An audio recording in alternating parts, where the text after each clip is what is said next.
morning, everybody.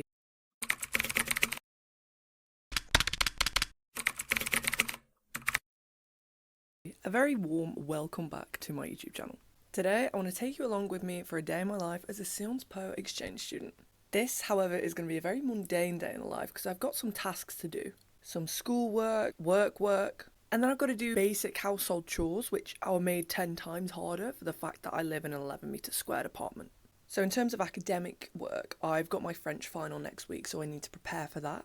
And then that's actually my last day of classes for the semester, so I finish on the 2nd of December, and I'm going back home on the 6th, throwing a big Christmas party on the 7th, then spending a week at home, and then I'm going back to France to go skiing in Val Thorens. So I'm a bit here, there, and everywhere. In terms of the work I have to do, I've got a meeting with some web developers for Taylor's Taylor Tutoring. So if you don't know, I have a 2-in-1 tutoring and mentoring service, essentially matching A-level and GCSE students with tutors from their dream universities that can definitely provide the academic support to get in, but also provide that element of mentoring, advice, how to write a personal statement, how to navigate admissions, what life at the university is like. I launched about a month ago. I've had a lot of interest and I'm looking at getting things a bit more automated now. So that means a lot of meetings, a lot of responding to emails. And then on top of that, like editing YouTube videos, planning TikTok videos. And then I think I actually might film a YouTube video about like study tips and stuff because that's what my entire TikTok is about. And I think that's the kind of thing people want to see. As well as sort of day in the life on exchange at Sciences Po or day in the life at LSE, etc. Then this evening, I'm conducting interviews. So I'm doing Oxbridge mock interviews, also interviewing some tutors for the platform, doing some initial meetings and things like that. However, the first task on the agenda that is being made 10 times harder by my Paris apartment is laundry. Because not only do I not have a washing machine, my building doesn't have a washing machine. I live in the heart of the 7th arrondissement, which is obviously fantastic. It's right next to Sciences Po, but there are no laundrettes. So I am having to walk like 20 minutes to my nearest laundrette with, I'm not joking, a month's worth of washing. I haven't done washing since the night I went to Kid Cudi, and that was like mid-October, and it is now the end of November. I have lots of clothes, obviously, so it's okay for me, but I've now run out of underwear, so I'm going to have to do it. But given the walk and given it's so long, I am having to take my suitcase, like 10 towels, 4 sets of bedding. Obviously, it's a 20-minute walk, so I'm not going to like put it in and then come back and then go back again and put it in the dryer and then come back again. So I'm going to plot up in a cafe and do some work. I need to do some preparation for the interviews for Oxbridge.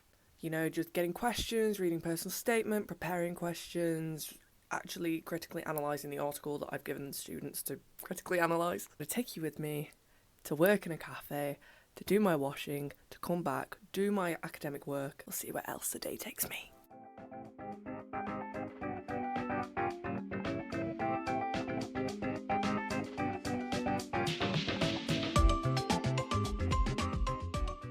I'm just about to start putting all of my washing in my suitcase. I've just realised that my bed turns into a sofa. I've lived here for nearly 4 months and I did not know this. Am I now going to be using this bed as a sofa?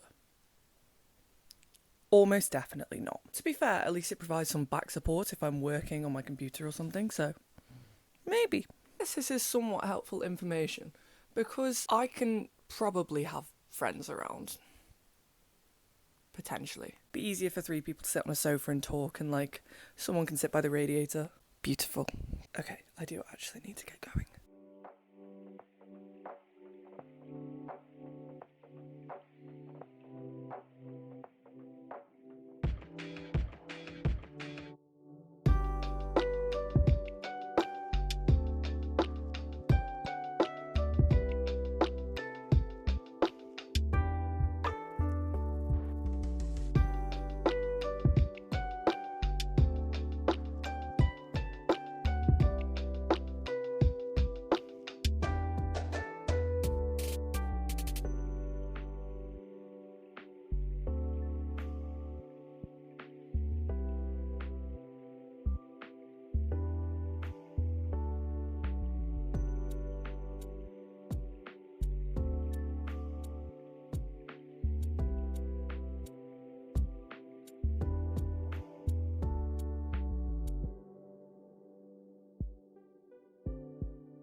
Okay, I'm home. What an interesting trip to the laundrette. Actually, I don't like that. While I was in my laundry, which took ages by the way, and cost me like €20. But then, to be fair, it was a whole month worth of laundry, so it kind of makes sense. Beginning, I took my suitcase and there was some like middle-aged French women staring me down. And I was like, oh, well, I hate this. And then they kind of left and I was fine. I was cracking on with my work. Then this group of like youths came in, probably about my age. I don't know why I'm saying youths. I was like, oh, it was like 6 men. Like, I was just like, oh, I'm scared of you. I was minding my own business, putting my washing in the dryer at this point. And one of them comes up to me and like taps me and I'm like, oh, what does he want? What does he want? And he was like, excuse me. Well, he said it in French and I was like, English, please. I just told a little bit of what he was saying, something about a photo. I was like, oh, like, you look really beautiful, can I take your photo? I was like, what? And he whips out this like camera and all of his friends have been like, he's showing me pictures, he's been taking pictures of his friends in the laundrette, which is why he was there. They weren't doing laundry, they were taking photos for a photo shoot for university. I got chatting to him, he spoke perfect English and he's at like an art school in Paris. Yeah, I'm taking, like, this is one of my projects about like daily life, daily activities. I'd love if you'd feature. And I was like, you know what, why not? And he was like, just do what you're doing and I'll take photos of you. So I'm just like, I will insert the pictures. Essentially, so I had a little photo shoot in the middle of the laundrette. It's just brilliant. An old lady came in who only spoke French and she basically said, oh, you're a fantastic model. I was just like, ah. Yeah, a very wholesome trip really, because it was not only productive, all my washing done, I prepped for my interview. I've done all the interview prep I basically need to do. I need to just do a little bit of like prepare some maths questions, but I've done all the economics. I've got all my questions sorted and my article like analysed. And it was just like, I had a really nice time actually. Things like as domestic as laundry, we have the convenience of having them in the home now, but it takes away that social aspect. Same with working from home, same with doing anything from home. You're now not interacting with as many people as you would otherwise have done 50 years ago. It's interesting. But then again, you are interacting with people in new ways, like via the internet, via telephone. I was going to say, if I didn't have my phone and I was rattling around on my own in this apartment all the time, I would be going out more as well. I just finished my interview and the girl was so sweet. I literally did it sat here on the sofa because my room is like a bomb's gone off, still folding all my washing, and I got in the middle of folding my washing and I was like, damn, I need to do an interview. Bless her, she was so nervous. You know when you can tell that someone is going to be like a good tutor, someone is going to be good and someone is good and they're smart. That is what that's what it was like. Essentially how I conduct interviews is I ask them a bit about themselves, about their tutoring history, and then I see what degree they're doing and I get them to answer like a really simple question that a year 12 may ask. This girl wanted to tutor maths and I was like, okay, how do you differentiate this? You explain to me what differentiation is. Why am I doing it? Pretend that I don't understand it at all. How would you explain this to me? And she seemed quite nervous when I asked that because she was like, I haven't prepared for this. I was like, don't worry, it's very simple. Did it really well. She's done lots of tutoring before. She was very good, explained it very well. The tutor on the platform, which is very nice. She goes to Durham. Got quite a few from Durham now. Loads from LSE. Imperial, Oxford, Cambridge, King's. Finish folding my laundry. And then I might film a YouTube video. I'm literally filming a YouTube video. I mean like a study tips YouTube video. You know, how do you get good grades in your GCSEs? Like maybe my top tips for GCSEs. Gonna finish doing Cambridge interview prep, so I'm gonna do a YouTube video.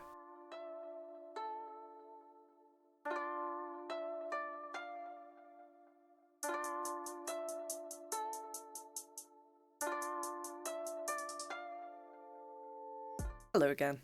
So we're currently on like 4 o'clock. The sun is kind of going down and I've just finished prepping my maths interview for questions. Anyways, I've just kind of remembered that I have free will and I live in Paris. You know what?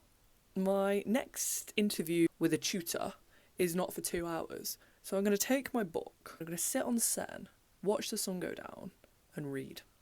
It is freezing, but I live about 10 minutes from the Seine, maybe 15. I'm like, you know what, why not? So that's where I'm going now.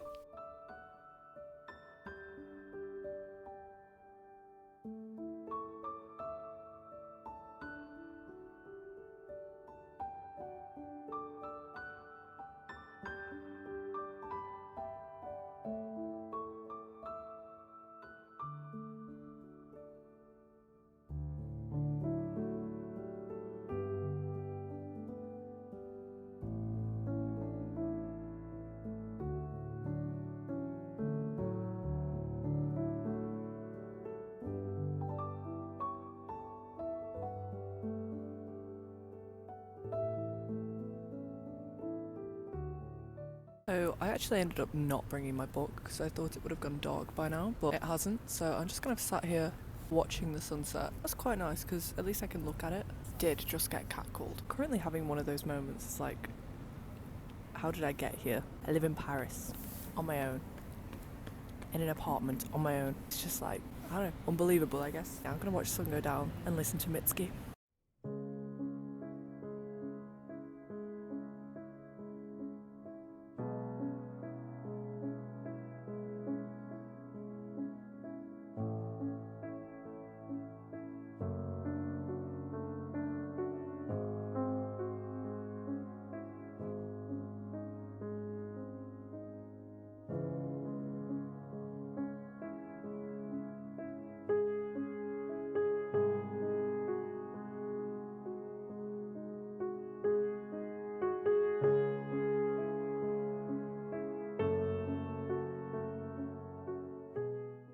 Hello.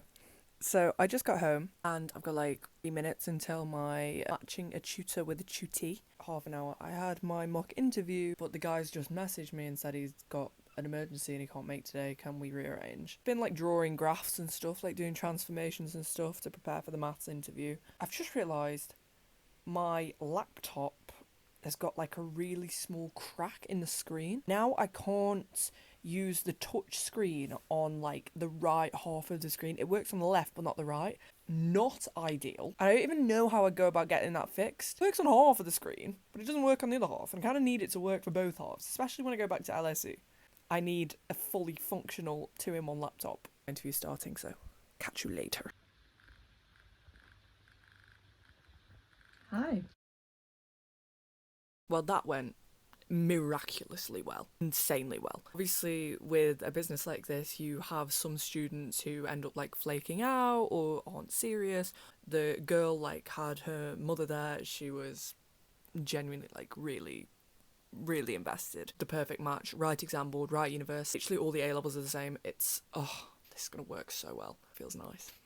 Anyway, now so what I'm probably going to do is edit a video, also live stream on TikTok, because, I mean, I don't have my Cambridge mock anymore, so I might as well make good use of my time editing, and, like, when I'm editing, it's not, I feel as if editing videos, it's, of course, I really enjoy it, but it's not difficult if I'm just not doing it right. Like, I'm doing a problem set or something, I'm just kind of, like, editing clips. So I'm going to live stream, have a cup of tea, live stream, answer some questions, and yeah, just have a bit of a chill night. Because I'm actually going to Disneyland tomorrow. Year abroad. That's what year abroad is like. I think I'm going to end the video here. Because I'm about to have a shower. And honestly, I'm not going to look my best after I've had a shower. I'm also not really doing anything else. Why would I continue? Thank you very much if you watched this video. I hope it gave you some sort of insight into what a day in the life of not very busy student in Paris is like. If you like this video, then do not forget to like and subscribe. I'll see you guys next time. Bye bye.